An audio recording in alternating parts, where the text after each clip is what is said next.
د ننګرهار ولایت مرکز جلال اباد ښار اوومې امنیتي حوزې اړوند سیمه کې د همدې حوزې امنیتي مسؤلینو یو کس په کور کې د شرابو جوړولو پر مهال لاس په لاس نیولی دی.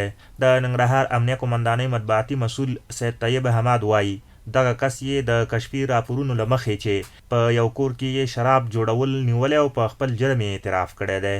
د اوومې امنیتي حوزې بیدار امنیتي پولیسو د یو لړ کشفي راپورونو په اساس باندې په یو کور باندې عملیات ترسره کړل چې په دې عملیاتو کې یو کس له شرابو سره چې په دې حالت کې شراب جوړول ونیولو.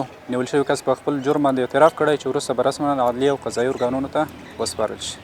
نیول شوی کس وایي شراب یې جوړول چې د اوومې امنیتي حوزې مجاهدینو لخوا ونیول شو. 15 ورځې کېږي چې زه دې کور ته راغلی یم او شراب په جوړولو حالت کې ومه او زه امنیتي مجاهدینو چاپه واچول او ویې نیولم.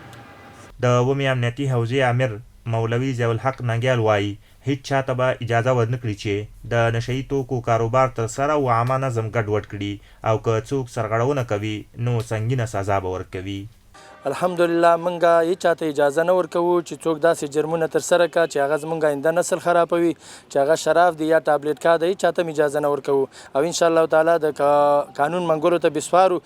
د سیمې اوسیدونکی غیرت خان د امنیتي ځواکونو کړنې ستایي او له امنیتي مسؤلینو غواړي چې د هغو خلکو پر وړاندې کوټلي ګامونه پورته کړي چې امنیت او خلکو ته ګواښ پېښوي.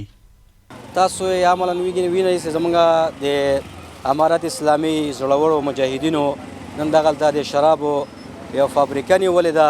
موږ د دغې دغه کړنې ستایو. واقعاً چې زموږ دغه نظام یو شرعي نظام ده او هېڅ وخت کې دغسې اشخاصو ته اجازه نه ورکوي تر څو پورې دغسې نشهیي توکو خرڅلاوې وکړي. موده مخکې هم د اوومې امنیتي حوزې اړوند باګرامیو سیمه کې د همدې حوزې مجاهدینو لخوا د شرابو جوړولو یوه کارخونه له منځه وړل شوې وه چې په تړاو یې 4 تنه نیول شوي هم وو.